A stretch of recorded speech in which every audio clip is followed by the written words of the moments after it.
All right, so this, hello all, and welcome to the second workshop in our course design and best practices, online teaching and course design best practices workshop series. So this workshop specifically covers best practice number 1.3, which pertains to your course introduction. And I am delighted that Dr. Catherine Osborne, Associate Professor in the College of Nursing, is joining me today to talk about her, how she's created course introductions and what she's done with her teaching. So I don't want to waste too much time with what I have to say, because really Catherine's contribution should be the most valuable to our discussion today. But Heather and I'll feel free to interrupt and talk with me and ask questions and put comments and questions in the chat if you have any. This is meant to be organic and conversational, so please do that if you like. So let's take a closer look at this best practice. Here is a screenshot of the annotated best practices document that was recently sent out in the city newsletter. And I am going to drop that in the chat. Hopefully, Heather, you are able to open it. I know we had some sharing issues, so if you are not, we'll figure out another way to get it to you. But I've just dropped it in the chat so you can view the entire annotated best practices, which is currently, quite a long document. So as I mentioned, this particular best practice is the 1.3. So it's the third and the first of 7 best practice categories. And Catherine, if you wouldn't mind advancing just one slide real quick, and we'll come back to this slide. So just as a reminder, because we're just getting started with these best practice workshop series, there are 7 best practice categories. We're going to be looking at one of the best practices from the first category, which is on course structure. The others are activities and interaction, learning materials, assessment, technology, accessibility, and evaluation. And we're going to be having workshops on best practices from all of these categories. So look for those in the near future. So Catherine, if you would go back to slide 2. Sorry, I'm having you jump around a little bit. Okay. Okay, so this one particularly pertains to course structure, which refers to the overall design and function of your course. So course navigability, consistency, and clarity among all aspects of your course design. So this screenshot here from the annotated best practices gives you the best practice itself. It gives you a description and rationale, or our annotation for the best practice, and also links to guides and quick guides, video guides, and other resources that City has developed to help you put this best practice into practice. So this is kind of blurry and small. If you would advance a couple slides, Catherine, we're going to look at it a little bit more closely. Okay. So best practice number 1.3, I'm just going to briefly read through and highlight its essential kind of parameters here before we start talking about and breaking it down. So best practice 1.3 reads, an introduction is provided that tells students how to get started, how the course will work, its purpose and structure, where to locate course components.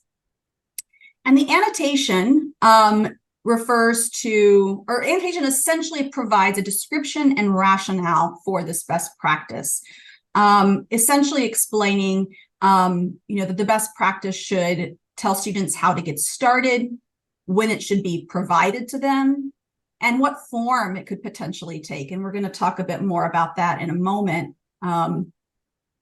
And the purpose of a course introduction, which is really, I think, the meat of it, the really important part of it, helping students to feel welcome in your course, engaged, showing that you're engaged and care about their learning. And as you probably know, since many of you, or Heather, you may teach online, I'm sure you do, this is especially important when students who don't feel like they're out there floating in the void, but feel connected to their learning, to the classroom, and to you.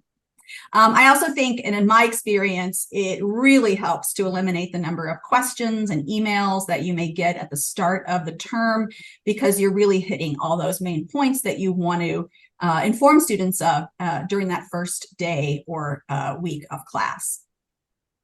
So, Catherine, if you would forward to the next slide. I don't want to spend too much time on this since we are running a bit behind, but I wanted just to pose to you all this question to get you thinking about the nature and the purpose of a course introduction. You know, imagining this is the first day of class. How do you usually begin? What do you say, and you know, how do you essentially set the stage for this class? City team, or Heather or Catherine, do you guys want to jump in and just and you know, highlight, you know, ways that you like to get started? Well, Heather, is there anything that you do? Why don't you, let's hear from Heather, you, and maybe yeah, is there anything you'd like you to already have some things contribute? you're doing. Sorry, I was just kicking myself off mute. That's okay. So in the different courses that I participate in, we often have an orientation or an open course meeting. If we are primarily online, in the courses that I teach, we usually do meet the students on campus throughout the term. And so an initial meeting or open course hours where we review the syllabus and how the course is outlined has been very beneficial in setting up expectations, communicating how to reach the faculty members, and really establishing how the course is outlined. Yeah, that's fantastic. Again, I'm sure that helps tremendously, right? So that students are fully aware of all of these course expectations, right, at the start. And that's really the, you know, the gist of these course introductions, what you really want to communicate to them from the get-go so they are fully prepared to jump into the course. Thanks, Heather. Anyone else want to comment before we move on? Well, the courses that I teach are all fully online, so I never have them face to face in a room together. And so, similar to what you're able to do, Heather, in a face-to-face classroom, I need to create that same sense of belonging and welcome with students all over the area, sometimes all over the country. And so I can show you in a little bit, but I always have a welcome announcement that sort of begins to set the stage. And then I post a welcome message that everyone's able to see my face, hear my voice, and start to create that community of learners in an online classroom. That's awesome. Thanks, Catherine. It's like you anticipated my next slide. So, and what we'll be talking about here. So I so totally appreciate that.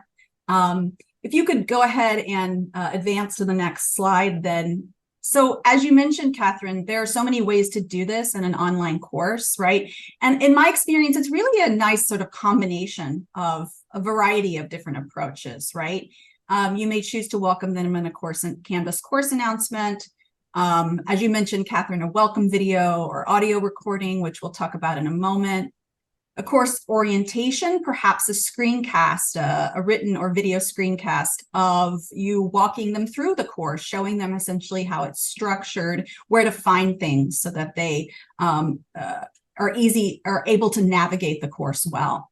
And then those can be supported through discussion boards, FAQs, maybe an optional meet and greet Zoom session, which again, for an online course that is entirely asynchronous, these should be entirely optional. Awesome. Thank you, Heather, for saying that. Hopefully we won't go too much longer after that, or at all, since this is only scheduled till 10:30, but I appreciate you telling me that. And ideally a kind of combination of the above. So in a moment, Catherine is going to show us how she does that. But Catherine, if you want to go ahead, and I just wanted to sort of highlight, in my opinion, you're really doing three important things with this course introduction in your online course. You are providing clear instructions, you know, telling them what to do first, where to find what they need, and how they can get help and support. So this could involve participation in an introductions discussion forum, of course, reading through the syllabus, and posting any questions to the course Q&A. Essentially, what are their first steps to get oriented in the course? This is also a really great point to talk to them about, where they can get help and support, because some of them may be new to online learning or new to Canvas, and you want to really nip that in the bud and give them that useful support information, whether it's your contact information or how you like to be reached, as well as Canvas and Rush IT support. So you're providing clear instructions. And Catherine, if you would advance to the next slide. And you're providing the framework, really, the purpose, the structure of the course. This is really a high-level overview, so you're not getting into the nitty-gritty, right? You're not going through all the modules or in detail, right? But essentially the framework for the course. What is it they're going to do? What should they expect? What's the structure? How will you interact with them? A lot of that I know you will go into greater detail in your Start Here page and in your instructor page and other areas of the course, and you can direct them to those areas in your introduction, right? So they know where to find them, and they understand what those expectations are. Then you would do the next one. Thank you. And I'm sorry I'm rushing through this, but I want to make sure we give plenty of time for Catherine to talk, because that's really the most valuable part of this workshop. And this is what I think is sort of the most important part of this. And it's not a required best practice, but I really think it's an important aspect of the course introduction, whether or not it takes place in a video introduction or elsewhere. You're setting the tone for your course. What do you really want to communicate about this class and how you will teach it? How will you interact with your students? I really love to sort of communicate big picture questions. Why this course matters, asking important questions, writing and speaking in your own voice, as Catherine will demonstrate in a moment. The introduction is really an opportunity for you to say something about who you are, add your own creative and personal flair to your course, add color, as you see here in these flowers, and showing them that you are present and engaged and care about their learning. And as Catherine will show us in a moment, really the best way to do this is with a video or audio recording. And it doesn't have to be scripted. It doesn't have to be all cleaned up and edited. And in fact, I would encourage you to let it be more organic, maybe include some of those errors so that it feels more authentic and relatable. And students students know that they can be that way too, if in fact that is the tone and the mood you want to set for your course. So I really love to use these introductions as an opportunity to really set the tone for the term. And again, create that community of learners. So Catherine, if you would advance, this is the time what I really love, or really looking forward to Catherine sharing what she does. So Catherine is going to do a kind of faculty demo where she talks through how she creates and shares her introduction. And as before, again, feel free to put questions in the chat or jump in and ask them and comment. But Catherine, please feel free to take it away whenever you're ready to talk. All right. I'm just going to get the slide open so I have it. Great. So Kathy, sorry, Catherine, I didn't see you. Kathy, I didn't see you there. Sorry, Catherine, to interrupt, but I wanted to say hi, Kathy. It's nice to see you. So I generally do a new recording at the beginning of each term. And depending upon the amount of time I have, sometimes I have time to do a recording for each of the courses that I teach. But if things are a bit busy, which they were this term, I'm able to record a welcome message that's pretty generic and actually can be transferred to each of my courses. Now, the one thing that doing that doesn't allow you to do is to hit that highlight about why this course is important and why you're taking this course. And in each of these courses, I do teach a live class during the first week, and we hit that pretty hard in that course because I agree. Helping students understand, especially I teach courses that are not related to providing nursing care. I teach a health policy course and a project planning course, and especially the health policy course. I know that nursing students just want to get down to the business of being nurses. So I really spend some time letting them know why that's important during that first week. But the welcome message I have discovered really is a great way to sort of do away with all the messages from students where they're frantic and they're worried because they can't find this and they can't find, anything. And so I have discovered that doing a welcome message really helps kind of prevent all of that from happening on my end, and on the students' end, it really does leave them with a sense of calm about how they can navigate the course. So the first thing I do is sorry. Well, if you go to the homepage, I love this homepage because they do save these messages, but I start with the welcome message on the first day that really does, it's a pretty lengthy message. It talks about, some basics about getting through the course and how that all works. But then when they get into the modules page,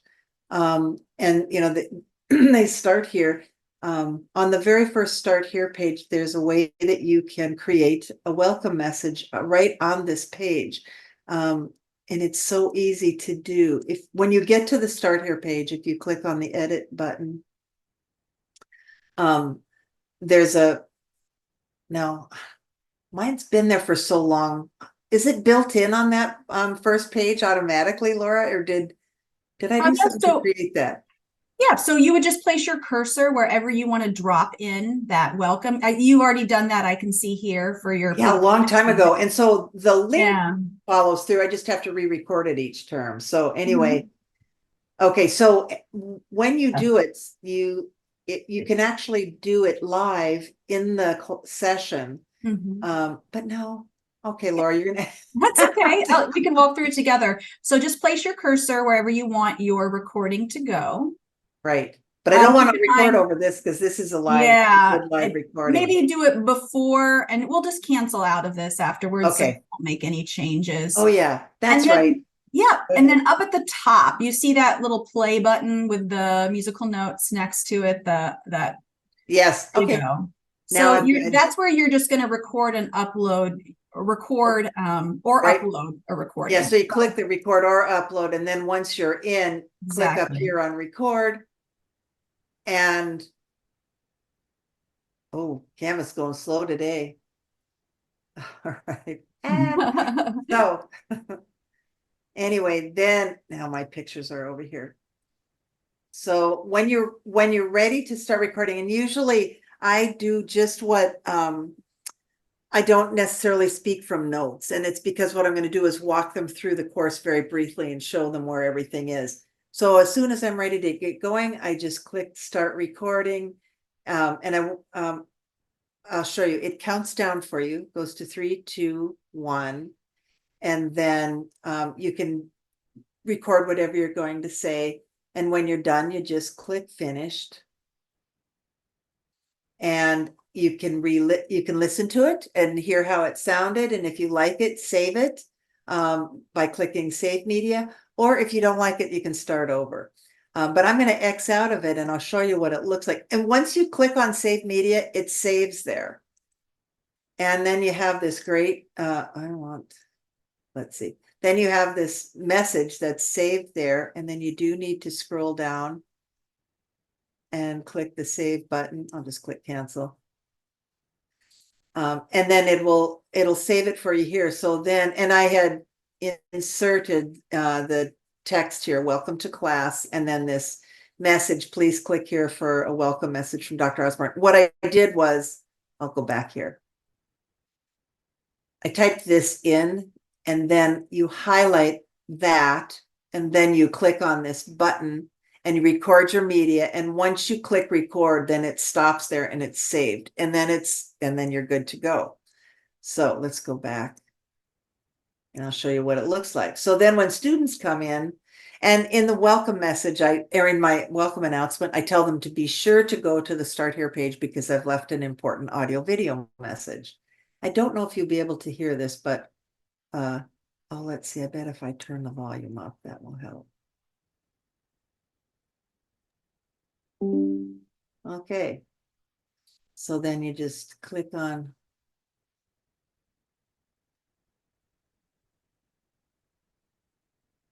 Good morning. My name is Dr. Catherine Osborne, and I would like to welcome you to the start of a new term. I'm excited to be in this course with all of you. And before we get started, I'd like to take just a few minutes to orient you to the way this online course operates. So I'm first going to share my screen here.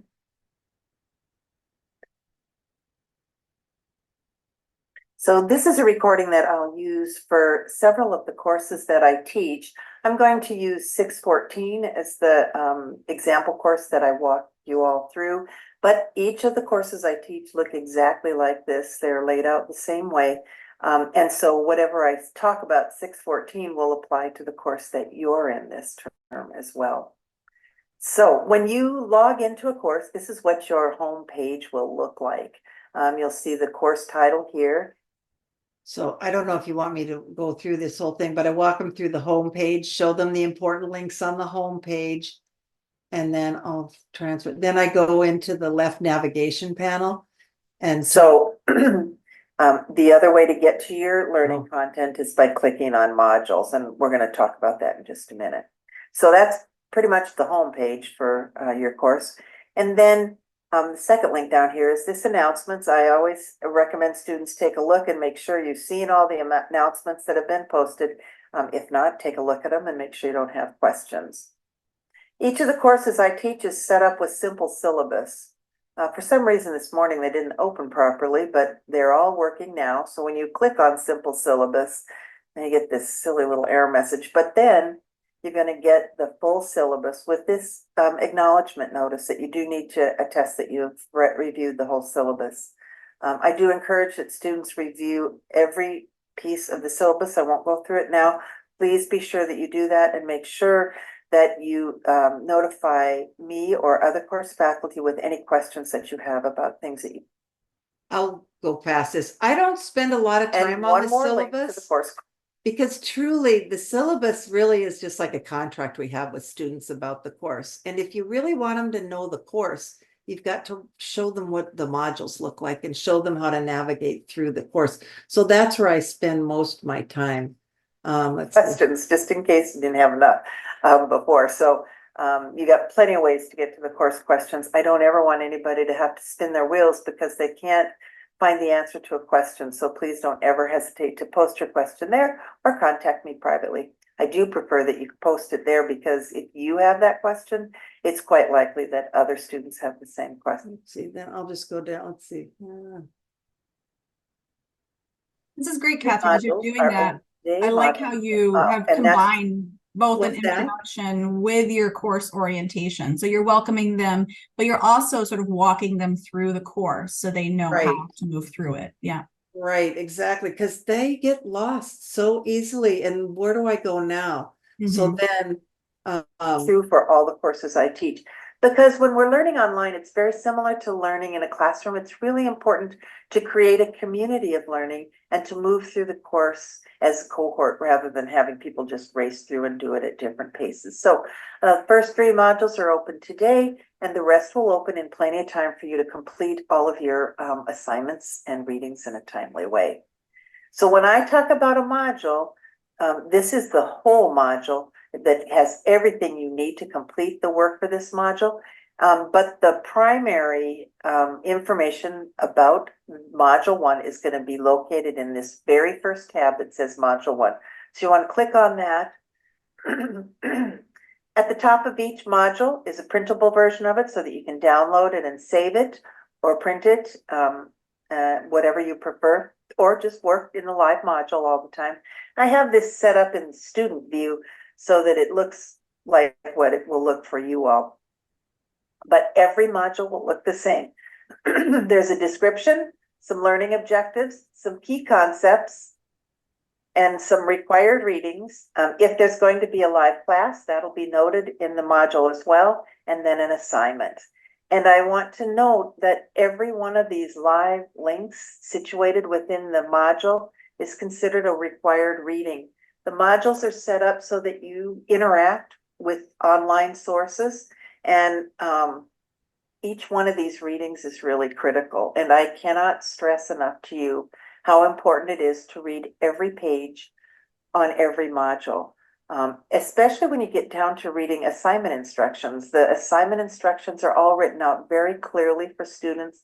So please, this is my classroom, and I want you to engage in the classroom fully and be a part of the course that you're taking. So be sure that you do read all the hot links and the key concepts, and then your required readings are down here.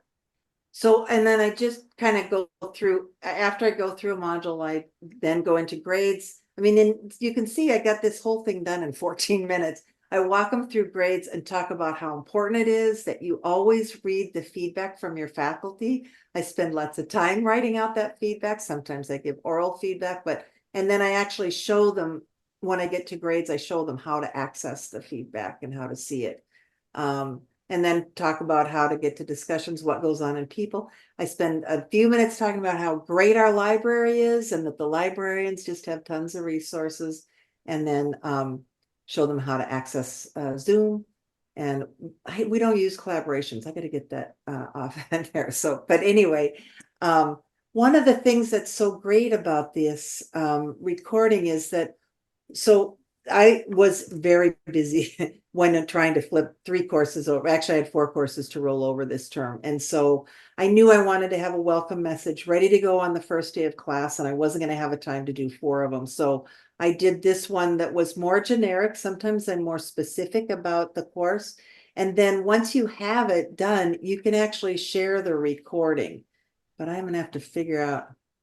And I'll just tell you, as much as I've worked with Canvas, there's a little help thing in the Canvas community that I go to every time I roll a course over, because no matter how many times I do this, like I did this morning, it takes me a second to remember, oh yeah, that's how I put that link in there. So anyway, that's a very helpful resource. Let's see, I want to go back to here. And Catherine, I hate to cut you off because this is so valuable. It is 10:35 though, so I want to make sure that. Okay, so yeah. There. Okay, so go ahead. But no, that's all I was going to say. Is Okay. just that, if you ever want to do this, we can show you. It's super easy to then share this link with all your other courses, so you can just move it right in. And all my students in all 4 courses heard the same little welcome message this term. So anyway, that's one of the things that makes it so easy to do these. And took me 15 minutes, saved me lots of hours and messages from students. So do you have any questions? Yeah, for sure. And I really love how, I mean, as we've been talking about, Catherine uses a combination of approaches, right? You have your welcome announcement, and then you also have this orientation video and this welcome video, right? So you're hitting them on multiple fronts, right? And tackling a lot of those questions that might come in. I definitely do not want to cut you off if Kathy and Heather have questions for you, or you would like to talk about, more ways that you orient your students. Please, I'm happy to go beyond.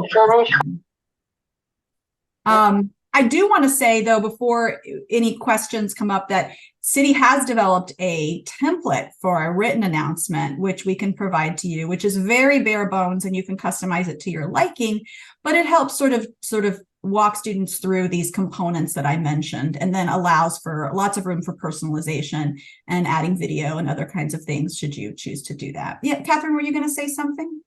No, just the same thing. I mean, I think it's also valuable to put things available for students that are in multiple medium. And so the welcome announcement is a written form of the, similar stuff. I mean, I do the same thing in the welcome announcement, explain what the left navigation panel is and where they can find important things. But the audio video really gives students a flavor for who you are. It's really hard for them to gauge what the person on the other side of the screen is like unless they can see you. So I really have enjoyed doing those welcome messages, and you'll hear from students how much they appreciated it too. That's wonderful. And I think you really hit the nail on the head there, about the value of those messages. Are there any questions? I think Heather has to run, but Kathy, do you have any questions for me or for Catherine or the city team about the course introduction? No, it was really helpful. Yeah, I thought it was very informative. And when I have the opportunity to do that myself, I feel like I have now kind of a knowledge base of where to begin. So it's very helpful. Oh, wonderful. Yeah. And I'm sure Catherine or any of us would provide you with, as much guidance as you would like to help to walk you through the creation of these types of communication. Yep. Catherine, go ahead. Yeah, there's nothing I love more than when a faculty member calls and says, how'd you do that message? Or how'd you do this or that? Because I mean, I really like getting people comfortable and using Canvas so that it makes our lives easier. So Kathy, you just give me a call anytime and I'll help you to the extent I can with any of these things. That's awesome. Thank you. Yeah, you're welcome. Thank you so much for offering that, Catherine. I feel like we should put you in our little, global navigation bar. Contact Catherine. I work offline, so I mean, online from very far away from campus. So it's the best way I have to make contact with faculty too. So I do love little breaks in the day. It usually only takes a couple minutes to get something figured out. And yeah, so call anytime. Wonderful. Well, thanks again so much to you all for showing up today. And thank you so much, Catherine, for showing us what you do around the course introduction best practice. So as always, feel free to reach out and contact us anytime for requests for help or questions or whatever. And we're happy to support you. Thanks, everyone. Yeah. Thanks, Catherine. Thanks, everyone. Have a wonderful day. You too. Thank you.